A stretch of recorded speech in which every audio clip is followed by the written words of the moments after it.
Estimados amigos y colegas, es un placer ser invitado a hablar en esta conferencia entre tan distinguidos participantes. Mi agradecimiento y felicitaciones a los organizadores de la conferencia y por un evento tan exitoso. Y realmente me disculpo por no poder estar con ustedes hoy, ni siquiera virtualmente. Mi nombre es Francesco Ricciardi y trabajo como especialista senior en medio ambiente para el Banco Asiático de Desarrollo, Asian Development Bank, y estoy ubicado en Manila, en las Filipinas. Desafortunadamente, la diferencia horaria hizo imposible mi participación directa, pero espero que puedan sacar algunos puntos interesantes de mi presentación. Probablemente se esté preguntando por qué alguien que trabaja en un banco está hablando aquí. Es una pregunta legítima, pero técnicamente no soy un banquero, sino biólogo, y lo que hago es apoyar a las operaciones bancarias en cuanto a riesgos ambientales. Y hoy voy a dar algunos ejemplos de por qué conservar nuestra biodiversidad mundial tiene sentido para mitigar las inmensas pérdidas financieras que se derivan potencialmente de los riesgos climáticos y pandémicos. Sí sabemos, y lo que han hablado muchos de los oradores aquí, es que la biodiversidad es la base de nuestra supervivencia, una red de seguridad que permitió al mundo de ser resistente contra eventos inesperados que ocurrieron durante la historia geológica del mundo. Esta red de seguridad se está debilitando día tras día y hoy quiero explorar con ustedes por qué la biodiversidad, las enfermedades infecciosas y la producción de alimentos están estrictamente conectadas y cuáles son los efectos sobre los servicios de los ecosistemas y la agrobiodiversidad. Y qué puede hacer la comunidad de investigadores en agricultura para ayudar a mitigar los riesgos y estar preparado para el futuro. Quiero comenzar a recordarles a todos que sabíamos que se avecinaba un posible coronavirus. Los artículos se publicaron desde el principio del 2000, pero en su mayoría fueron ignorados. Los seres humanos tienen una larga historia, aún en curso, de ignorar los consejos de los científicos, especialmente cuando involucran peligros potenciales. Piensan en los usos de algunos agroquímicos, gases de efecto invernadero, etc. La razón por cual aumentaba la probabilidad de que surgiera una nueva enfermedad global se debe a varios factores inducidos por los hombres, como el crecimiento de la población, la expansión de la agricultura y la ganadería en áreas naturales, la apertura de nuevas carreteras dentro de áreas naturales, patrones climáticos alterados y el comercio ilegal de vida silvestre. Sabemos con certeza es que la alta población humana, la alta biodiversidad y la invasión masiva de los hábitats naturales son una receta perfecta para los desastres. Esta mapa de riesgo global, desarrollada por Allen et al. En 2018, destaca las áreas donde el riesgo de aparición de una enfermedad infecciosa zoonótica es mayor. Las regiones densamente pobladas del sur y de este de Asia son, como sabemos, particularmente peligrosas, pero hay incluso algunas áreas de Europa, África y América Central como puntos potenciales de riesgo pandémico. Como ha demostrado la pandemia de COVID, las medidas de mitigación de riesgo existentes no son suficientes. Para la fase de preemergencia de la enfermedad, estas medidas se limitan principalmente a la vigilancia de los patógenos en los humanos, en el ganado y en la vida silvestre. Esto es, por cierto, importante, pero las causas fundamentales de riesgo persisten. Sabemos que existen alrededor de 1,5 millones de virus aún no descubiertos y aproximadamente la mitad de ellos tiene el potencial de transmitirlo a los humanos. Además, las respuestas económicas actuales se están centrando en la movilización de los recursos para, para después del brote, como el desarrollo de las vacunas y medicamentos, pero hasta ahora se ha hecho muy poco para abordar las causas reales de la pandemia. Entonces, ¿cómo se relaciona todo eso con la producción de alimentos y la agricultura? Aquí hay algunos datos para empezar a pensar. ¿eh? El 50% de la tierra habitable ya se utiliza para la agricultura. La agricultura intensiva es el principal impulsor de la deforestación, la pérdida de hábitats y de la biodiversidad. El sistema alimentario mundial es responsable de aproximadamente un tercero de todas las emisiones de gases de efecto invernadero. El mundo requerirá aproximadamente un 50% más de alimentos para el 2050 en comparación con hace solo 10 años. Y el número de personas que padecen hambre y desnutrición ha aumentado al mismo tiempo que la población desde el 2014. Entonces espero que esté empezando a ver el vínculo biodiversidad, agricultura y pandemias. Aquí hay un otro ejemplo con algunos números para Asia también. Se espera que la población de Asia crezca alrededor de 1.000 millones más para el 2050 y eso representará aproximadamente la mitad del aumento mundial de la demanda de carne de res y de aves en los próximos 20 años.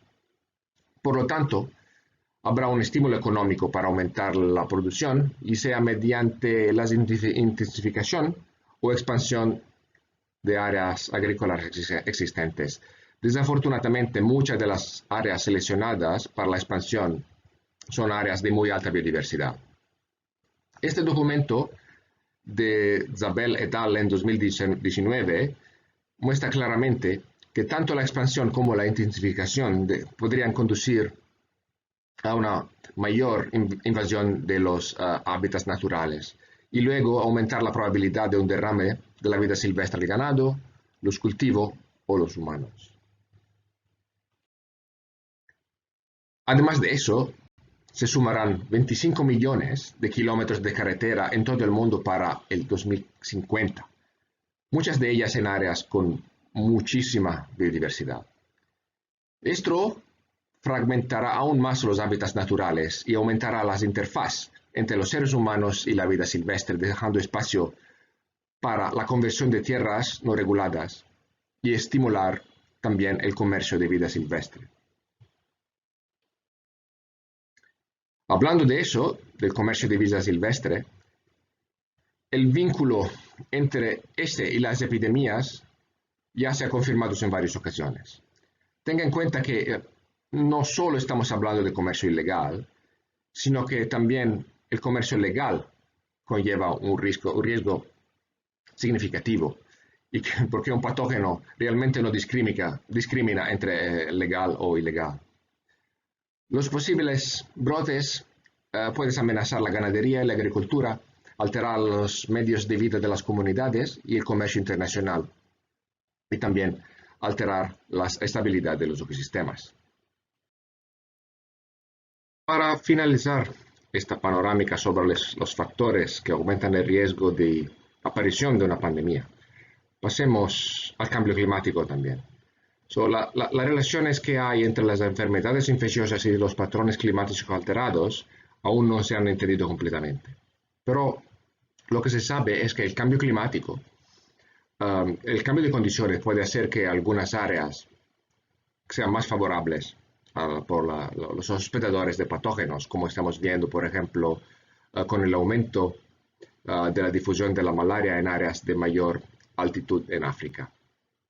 También están saliendo algunos estudios como este sobre la difusión del ébola en África, dependiendo de los diferentes escenarios climáticos.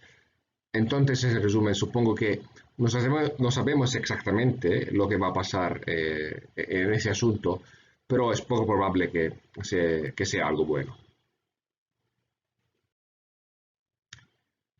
Hablemos de soluciones ahora.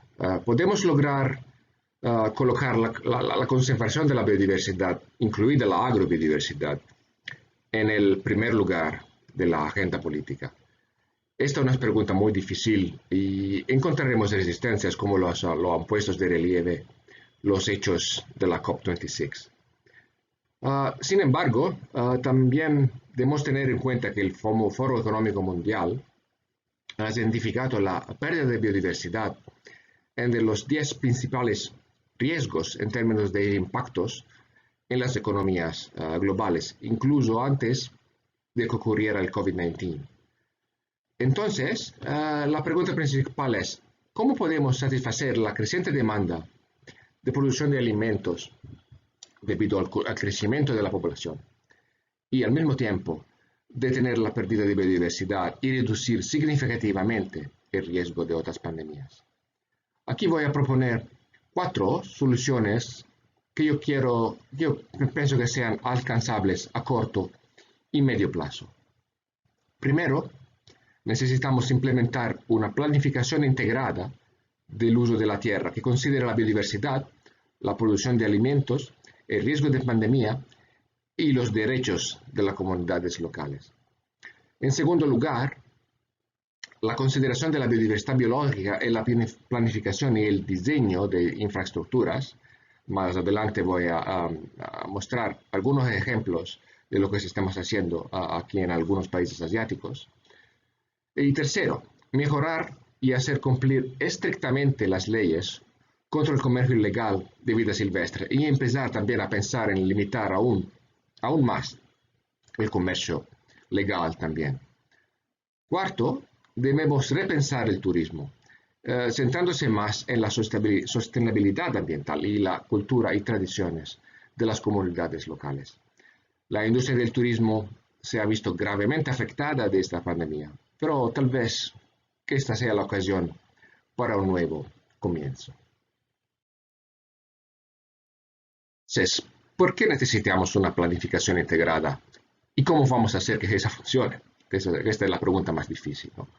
Así que tenemos que admitir que se trata de un desafío sin precedentes, que requerirá una voluntad política sin precedentes también, la cooperación internacional y el apoyo de los científicos, urbanistas, ciudadanos y organizaciones de sociedad civil. Sabemos ya que los científicos están diciendo que necesitamos proteger al menos el 30% del mundo para evitar eventos catastróficos de extinción y mitigar el cambio climático para reducir los aumentos de temperaturas a un nivel aceptable. Al mismo tiempo, varias organizaciones han señalado que esta meta podría incrementar los costos de los alimentos y afectar las tierras ancestrales de los pueblos indígenas, donde se concentra la mayor parte de la biodiversidad remanente. Un claro ejemplo de lo que entiendo por cooperación internacional se muestra en ese estudio de Strasbourg et al., donde se destacaron las áreas más aptas para la restauración, para obtener múltiples beneficios en términos de conservación de biodiversidad, secuestro de carbono y menores costos económicos de protección. El 30% de protección puede tener un efecto mucho mayor si concentramos nuestros esfuerzos en algunas áreas específicas, que lamentablemente no están distribuidas equitativamente entre países. Entonces, eso significa que algunos países deberían proteger más porcentajes de su tierra en comparación con otros. Es una perspectiva muy difícil en tiempos como hoy, en que los nacionalismos a menudo prevalecen sobre el bien común y el buen sentido. Quería dar un par de ejemplos relacionados a Asia, donde yo trabajo, que están relacionados con la presencia de comunidades indígenas y la conservación de la biodiversidad. Ese es un mapa que he preparado que destaca las tierras indígenas oficialmente reconocidas en Asia y su clasificación como hábitat crítico o natural.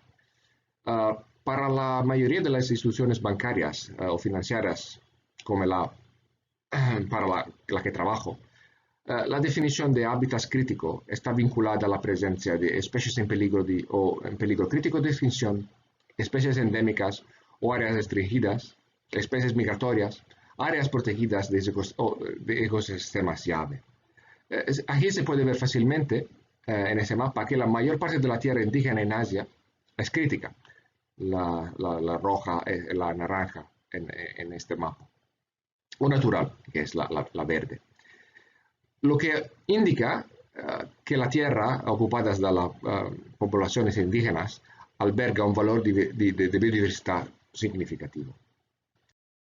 Aquí hay dos ejemplos, unos de Camboya, en el lado izquierdo, donde las tierras indígenas, la área que tiene una línea discontinua, están casi al 100% entre áreas de alta biodiversidad.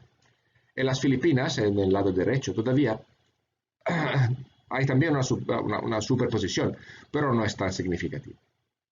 Sin embargo, yo creo que debemos tener en cuenta que la clasificación de la tierra como indígena o no es un tema muy controvertido.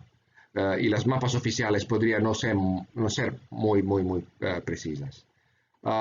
También, sin embargo, cualquier intento de hacer un plan de conservación o restauración de la biodiversidad probablemente está destinado al fracaso si no involucramos a los pueblos indígenas y las comunidades locales y no aseguramos que obtengan una parte justa de los beneficios.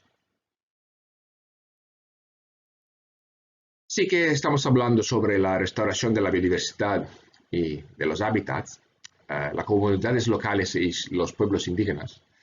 Ahora necesitamos también incluir la producción de alimentos en la escena.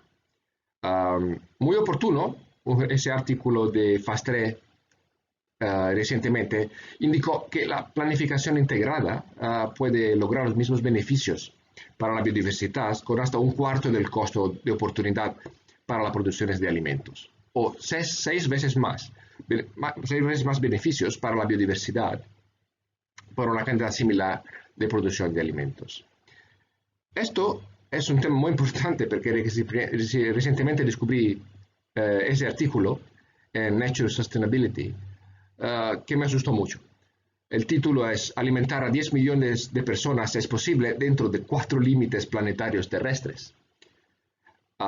Esto no es exactamente una buena noticia, de verdad. Sin embargo, el autor se olvidó de agregar en el título si continuamos como de costumbre. Para alimentar a 10 mil millones de personas necesitamos repensar cómo distribuir la tierra de cultivo, mejorar la gestión de nutrientes y del agua y reducir el desperdicio de alimento y repensar nuestra dieta. Es también un argumento muy importante. Aquí voy a dar un par de ejemplos de lo que estamos haciendo en ADB para tratar de incorporar la conservación de la biodiversidad en la planificación del desarrollo. Estamos ayudando, por ejemplo, a nuestros países a desarrollar un sector de transporte más respetuoso con la vida silvestre. Esto lo hacemos integrando características de diseño ecológico para proteger el hábitat natural y la biodiversidad. Esto incluye pasos elevados y pasos inferiores para carreteras, por ejemplo. Aquí hay una foto de algunos elefantes usando un paso subterráneo en Bangladesh, si no me equivoco. También estamos ayudando a la estrategia de desarrollo del sector energético, desarrollando un mapeador de aves, es llamado E-Sensitivity Mapper, que ayudará en la planificación espacial de infraestructuras como plantas de energía eólica y líneas de transmisión para evitar áreas sensibles. Permítame ahora de desviarme un poco del tema a medida que nos acercamos al final de mi charla para discutir sobre el crecimiento de la población humana. En casi todos los temas que he discutido hasta ahora, el motor que subraya la necesidad de un cambio es el crecimiento de la población humana. He utilizado en esta presentación un número promedio basado en datos de la ONU que estima los 10.000 millones de personas mencionadas en 2050 y 11.000 millones en 2100.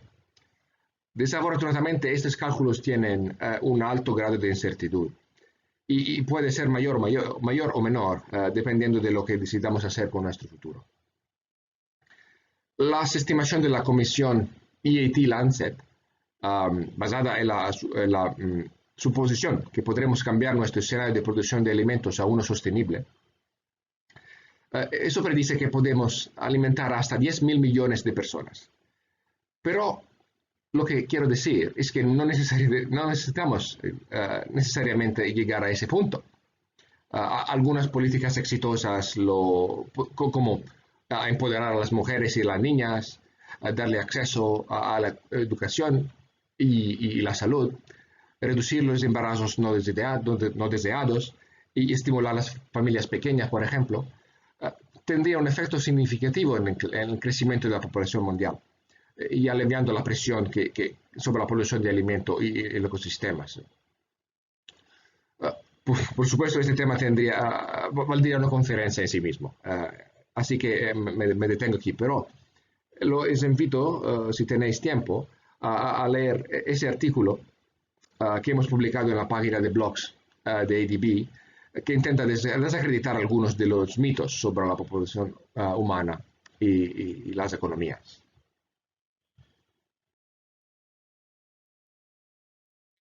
Si hay un mensaje único que me gustaría transmitir con esta charla es que necesitamos un cambio en nuestro paradigma de desarrollo económico. Necesitamos comprender y hacer que los tomadores de decisión también comprendan que restaurar y proteger nuestra biodiversidad es un desarrollo real y tiene un retorno de inversión muy significativo. Los números dicen, por ejemplo, que podemos restaurar al menos 287 millones de hectáreas de tierra degradadas en los trópicos. Eso puede generar empleo, mejorar la biodiversidad y la resiliencia de los ecosistemas y absorber una cantidad impresionante de CO2. Recuerdo que hace unos meses un famoso multimillonario abrió un concurso por la mejor solución para eliminar el anhídrido carbónico desde la atmósfera. Quizás no lo sepa, pero ya lo tenemos, se llama árbol, o suelo sano, o un bosque de manglares, o una pradera de pastos marinos. Si aún no está convencido, mostremos aquí el dinero.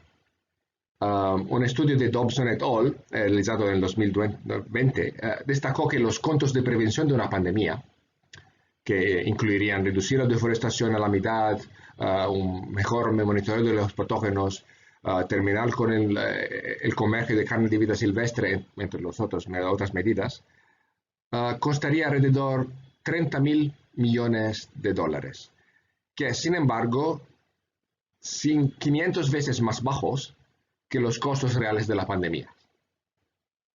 Esto sin considerar los beneficios adicionales del carbono, estimados en otros 26.000 millones de dólares adicionales. Y para concluir sobre los beneficios, esto es lo que las acciones de protección y conservación de la biodiversidad traerían a la mesa en términos de gigatoneladas de anhídrido carbónica equivalente, reducido o secuestrado. La restauración de bosques tropicales y templados, plantación de árboles, agricultura de conservación, son solo algunos de los ejemplos que pueden mantener viva nuestra esperanza en el futuro. Permítame concluir mi charla de hoy diciendo que si continuamos como de costumbre, es solo cuestión de tiempo antes que surja la próxima pandemia y tal vez sea solo uno de los problemas que vamos a tener. La planificación es la clave, el uso integrado de la tierra y encontrar ese equilibrio entre la protección de la biodiversidad, promover sistemas de producción de alimentos saludables, reducir la dependencia de agroquímicos y salvaguardar los medios de vida de los agricultores, las comunidades locales y los pueblos indígenas al mismo tiempo. Entonces voy a acabar. Este ha estado un placer estar con vosotros hoy, aunque sea de forma virtual, y no dudes en comunicarse conmigo en la dirección que se indican a continuación. Muchas gracias a todos y hasta pronto.